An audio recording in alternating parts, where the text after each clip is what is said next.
অনন্ত জীবনের গান গাই। সম্প্রতি এই দেশের বিশিষ্ট চিন্তক এবং ভাবুক এবং রাজনৈতিক বিশ্লেষক তাত্ত্বিক ফরহাদ মাঝহারের একটি টকশোর মধ্যে একটি আলাপ, সেটা হচ্ছে হবস না বুঝলে আপনি পালনবাদ বুঝবেন না। এটা নিয়ে একটা বিতর্ক তৈরি হয়েছে।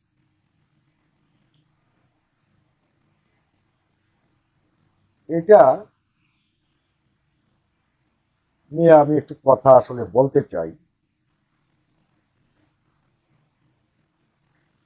কথাটা বলতে চাই এই জন্যই যে এই যে আমাদেরকে কেন পালনবাদী বুঝতে হবে আর কেনই বা টমাস হবসকে বুঝতে হবে। যদিও নেটিজানরা দাবি করছেন যে এই বিষয়গুলি আক্ষরিকভাবে সঠিক নয়, আর ফরহাদ মজার তিনি দাবি করছেন যে আমার এই কথাটা আক্ষরিকভাবে নিলে চলবে না। এটা একটা উদাহরণ হিসেবে আমি বলেছি। তো আমার প্রশ্ন হচ্ছে যে আমাদের সবকিছুই কেন ওই পশ্চিমা মানদণ্ডে আমাদের আলোচনা করতে হবে? এছাড়া কি আমাদের মানদণ্ড নাই? আপনি সারাদিন পশ্চিমা বিরোধী কথাবার্তা বলবেন, বলার পরে আপনি আবার দাড়িপাল্লাটা আবার রাখবেন ওই পশ্চিমা, সেখান দিয়ে আপনি নিজেকে মাপবেন।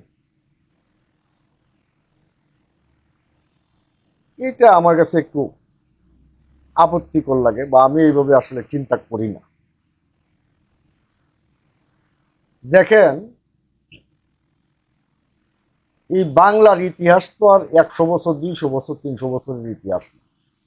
আর এই যে স্বাধীন যে রাষ্ট্র হয়েছে আমাদের 56 বছর, এই 56 বছরের ইতিহাস ওই বাংলাদেশ, এর ইতিহাস আরো গভীরে। এই বাঙালি যে জাতিসত্তা গঠন হয়েছে, এই গঠনের পিছনে অনেক রাজনৈতিক বিষয় আসে আছে। এই রাজনৈতিক বিষয়াশয়ের মধ্যে ঐতিহাসিকভাবে আমরা যেটাকে আমরা দেখি, ইশাকা। তা আমি ইশাকা থেকেই শুরু করি। আচ্ছা, ইশাকা কি এই যে টমাস হবসকে চিনতেন? চিনতেন না। ইশাকা কি ওই রুশোকে চিনতেন? আর ওই যে সামাজিক চুক্তি, এই বিষয়গুলি নিয়ে কি তিনি পড়াশোনা করতেন? আমার তো মনে হয় না যে তিনি পড়াশোনা করতেন। কিন্তু তারও কিন্তু একটা রাষ্ট্র দর্শন ছিল।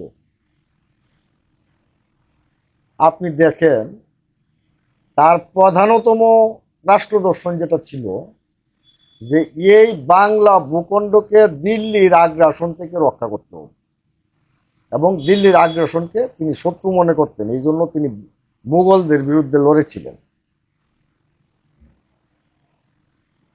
তারপরে তার দর্শনটা ছিল এরকম যে এইটা করতে গেলে আমি একা সেটা পারবো না। এই জন্য তার সমমনা আরো ব্যক্তিদেরকে নিয়ে তিনি যৌথভাবে সেটা প্রতিরোধ করেছিলেন, অনেকটা কনফেডারেশন পদ্ধতিতে। তিনি এককভাবে কর্তৃত্ব কারো কাছে চাপাইয়া দেননি, তিনি ধর্মকেও টেনে আনেননি রাজনীতিতে। তিনি শুধু একটি ভূখণ্ডগত স্বাধীনতা বা একটা দর্শন প্রতিষ্ঠা করে গেছে। এই দর্শনটা কি আপনাদের চোখে পড়ে না? টমাস হবস, এই যে টমাস হবস, ইংরেজি নাম শুনতে খুব দার্শনিক, নাম শুনতে খুব ভালোই লাগে। এগুলি যারা টমাস হবসের নাম নেয় তারা অনেক জ্ঞানী ব্যক্তি হয়ে যায়। মূলত এই টমাস টমাস হবস কে ছিলেন? টমাস হবস ছিলেন একজন যাজকের সন্তান। তিনি প্রিম্যাচিউরড বেবি ছিলেন, অর্থাৎ সময়ের আগেই তার জন্ম হয়েছিল।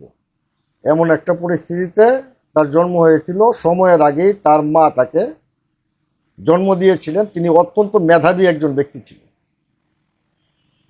তিনি মানুষকে একটি ধারণা দিয়েছিলেন, এটা 17 শতকে। 17 শতকে যে ধারণাটা দিয়েছিলেন সেটা হচ্ছে সামাজিক চুক্তি, অর্থাৎ মানুষ জন্মগতভাবে উচ্ছৃঙ্খল, খারাপ, পশুর মতো, ইত্যাদি ইত্যাদি। এই মানুষ একটা সামাজিক চুক্তির মাধ্যমে একজন শাসক নিয়োগ করে, এটাই তার বিখ্যাত তত্ত্ব। এবং এই শাসকের কাছে সার্বভৌমত্ব অর্পণ করে, এবং এই শাসক যা খুশি তাই করতে পারে। এখানে কোনো বিদ্রোহ চলবে না, কোনো ধরনের প্রতিবাদ চলবে না। শাসক নিরাপত্তা দিবে জনগণকে। এটা তার সামাজিক চুক্তির তত্ত্ব। এখানে যে বিষয়টা, যে এইটার সাথে আসলে আমাদের দেশের রাজনীতির সম্পর্ক কি? আমরা কি এরকম চাই? আমরা তো কর্তৃত্ববাদকে বিতাড়ন করছি, বারবার আমরা আন্দোলন করছি। আন্দোলন করার পরে আমরা আমাদের নিজেদের যে শাসন ব্যবস্থা সেইটাই কায়েম করতে চাই। এটা তো ইশাখা থেকেই শুরু হয়েছে যে বাঙালিদেরকে বাঙালিরাই শাসন করবে, আর কেউ করতে পারবে না। আচ্ছা, যাই হোক, এখন এইটার সাথে যে এই যে রবুবিয়াত যেটা বা পালনবাদের কোনো সম্পর্ক নেই। কারণ যে রাজাকে সামাজিক চুক্তির মাধ্যমে সার্বভৌম ক্ষমতা দেওয়া হয়, সেই রাজা আবার জনগণের সাথে চুক্তিবদ্ধ থাকে না। টমাস হবসের দর্শনে রাজা অবিভাজ্য থাকে, এবং জনগণ ইচ্ছা করিয়া ওই চুক্তিটা রাজার সাথে করে, কিন্তু রাজা জনগণের সাথে চুক্তিবদ্ধ হয় না, সে যা খুশি তাই করতে পারে। আধুনিক পশ্চিমা দর্শনে এটাকে বলা হয় যে এই যে ধর্মনিরপেক্ষ রাষ্ট্রের চিন্তার জনক হইল এই টমাস হবস। কেন বলা হয়? এই টমাস হবস বলছিলেন যে ধর্ম থাকবে রাষ্ট্রের অধীন বা রাজার অধীন। কারণ ধর্ম যদি আলাদা সত্তায় বিকশিত হয়, তাহলে দ্বৈত সত্তা সৃষ্টি হবে, রাষ্ট্রে বিশৃঙ্খল পরিস্থিতি তৈরি হবে। আপনারা টমাস হবস সম্পর্কে বই আছে, এবং তার নিজের লেখাও বই আছে। এই তথ্যগুলি সম্পর্কে পড়লে এগুলি বুঝতে পারবেন। আমি যা সংক্ষিপ্ত আকারে বললাম। এই যে রবুবিয়াত বা পালনবাদ, সেটা আবার কি? এই রবুবিয়াতের তারা বাংলায় অনুবাদ করছে হলো পালনবাদ। এই রবুবিয়াত, এটার শব্দটা প্রাক ইসলামী যুগেই ছিল, অর্থাৎ আমাদের ইসলামের নবী হজরত মোহাম্মদ সাল্লাল্লাহু আলাইহি সাল্লামের আগমনের পূর্বেই এই রবুবিয়ত ছিল। অর্থাৎ আরবের মুশরিক কাফের যারা ছিলেন সবাই মনে করত যে আল্লাহ সার্বভৌম ক্ষমতার অধিকারী। এটাই হলো রবুবিয়ত। তাদেরকে জিজ্ঞাসা করলো, কোরআনে এই ধরনের আয়াত আছে। সমস্যাটা কি ছিল? সমস্যা ছিল তারা যখন ওই মাথা নত করতো, তখন ওই আল্লাহর সাথে আরো লোকজনকে শরীক করতো। আর ইসলাম এসে বলছে যে না, একমাত্র আল্লাহকেই মানতে হবে, অন্য কাউকে শরীক করা যাবে না। এটাই হলো পার্থক্য। তাহলে রবুবিয়াত বুঝলাম। পরে আমাদের বোঝা দরকার হইলো রাব্বানিয়াত। এই রাব্বানিয়াত হচ্ছে মৌলানা ভাসানীর দর্শন। মাওলানা ভাসানীর দর্শন রবুবিয়াত না, রাব্বানিয়াত। রাব্বানিয়াত হচ্ছে এই যে আল্লাহ যে সার্বভৌম ক্ষমতার অধিকারী, এই আল্লাহর সাথে সংযোগ সংযোগ স্থাপনের জন্য, আল্লাহর ভালো বান্দা হওয়ার যে প্রচেষ্টা, এই যে আধ্যাত্মিক ভাবে যুক্ত হওয়া, সেটাই হচ্ছে রাব্বানিয়াত। অর্থাৎ আল্লাহ হচ্ছেন বৈষম্য বিরোধী, সকল মানুষের রব হচ্ছেন আল্লাহ, সৃষ্টিকর্তা। রব যদি সকল মানুষের হয়ে থাকেন, একজন রব, সে মুসলমানের রব, খ্রিস্টানদের রব না, এটা তো হইতে পারে না। রব তো একজনই। তাহলে সকল মানুষের রব যদি তিনি হয়ে থাকেন, সুতরাং সকল মানুষকে তিনি মানুষ হিসেবে সমমর্যাদা দিয়েছেন। এটার প্রমাণ আছে। এই প্রমাণটা হইল যে আল্লাহর আদেশ নিষেধ বা রবের আদেশ নিষেধ অমান্য করার পরে আপনি এমন একটা ব্যক্তিকে দেখান, সে সূর্যের আলো থেকে বঞ্চিত হয়েছে, সে আল্লাহর দেওয়া পানির যে সুষম বন্টন থেকে সে বঞ্চিত হয়েছে দেখান, আলো থেকে বঞ্চিত হয়েছেন দেখান, বাতাস থেকে বঞ্চিত হয়েছে একটা মানুষকে দেখান। কেউ হয় নাই। তাহলে রুবুবিয়াত কি? রুবুবিয়াত হলো একটা সাম্য। আর রাব্বানিয়াত কি? এই সাম্যের চর্চা যে করে, সে হচ্ছে রাব্বানিয়াত। মৌলানা ভাসানী ওই রাব্বানিয়াতের চর্চা করতেন। আশা করি ভাসানীর রাজনীতিটা কিছুটা বোঝানো গেছে। আমি আসলে এত রাষ্ট্রচিন্তক নই, তবে আমি আমার জ্ঞানে যতটুকু বুঝি, সেটা হচ্ছে যে আল্লাহ বৈষম্য বিরোধী ছিলেন, এবং আল্লাহর রাস্তায় যিনি রাজনীতি করবেন বা রাব্বানিয়াত যিনি কায়েম করতে চাইবেন, তাকেও বৈষম্য বিরোধী হইতে হবে। সুতরাং আমাদের তো নিজস্ব দর্শন আছেই। আমরা যদিও বা যে কোনো ধরনের উগ্র জাতিবাদের বিরুদ্ধে, তারপরেও যেহেতু আমরা একটা বিশ্বকেন্দ্রিক চিন্তা করতে পারি না, এই জন্যই, কারণ বিশ্ব তো এক ব্যবস্থার উপর প্রতিষ্ঠিত হয় নাই, দণ্ডায়মান হয় নাই। সুতরাং আমাদের দৃষ্টিভঙ্গি বিশ্ব হইলেও আমাদের রাজনীতি আটকে থাকে জাতিবাদের ভিতরে, ভূখণ্ডগত জাতিবাদের ভিতরে।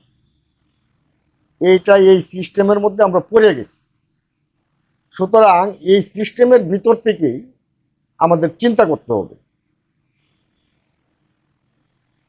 এই যে বৈষম্যহীন সমাজ ব্যবস্থা কায়েমের যে জন্য যে রাজনীতি, এবং মহান আল্লাহ তাআলার প্রতি যে আনুগত্য, রুবুবিয়াত এবং রাব্বানিয়াত, এই দুইটার যে সমন্বয়, এই সমন্বয় যদি আপনি ঘটাইতে পারেন,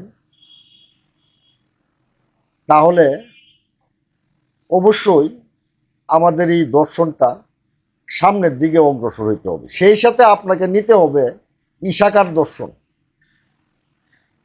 এই ঈশাকার দর্শন হচ্ছে সাম্রাজ্যবাদ বিরোধী, সামন্তবাদ বিরোধী, আগ্রাসন বিরোধী, দিল্লির আধিপত্যবাদ বিরোধী,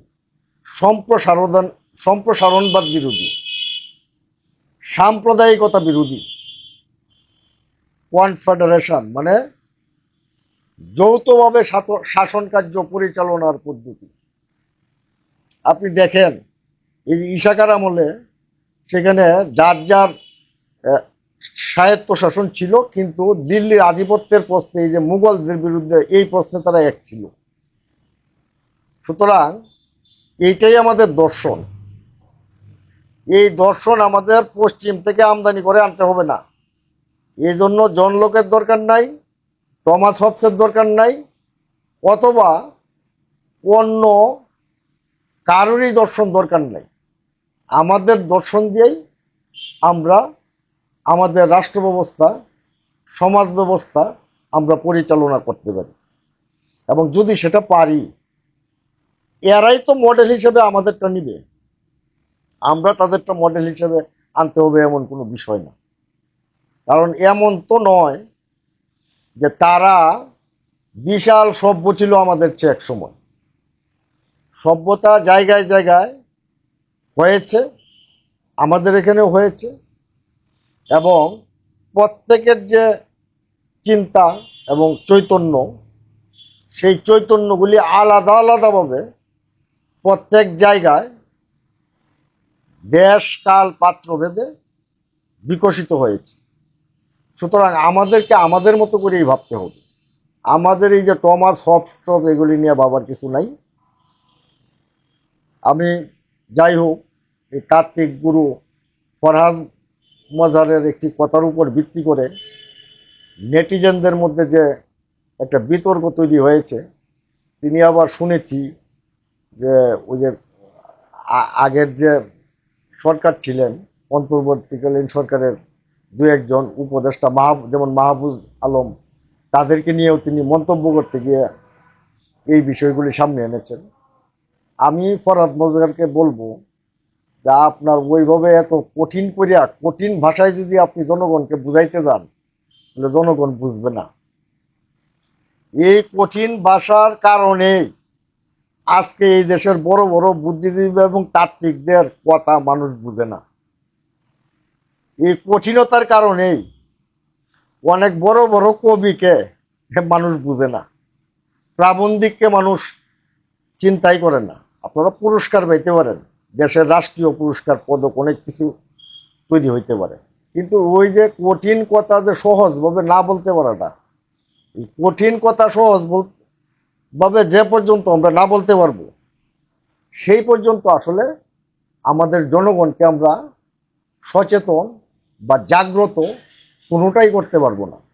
আমাদেরকে সিরাতুল মুস্তাকিমের পথে অগ্রসর হইতে হবে, অর্থাৎ সরল পথের সন্ধান করতে হবে, সরলভাবে মানুষকে বুঝাইতে হবে, এবং আমাদের নিজস্ব ঐতিহ্য, নিজস্ব সংস্কৃতি এবং নিজেকে চেনার ভেতর দিয়েই আমাদেরকে সামনের দিকে অগ্রসর হইতে হবে।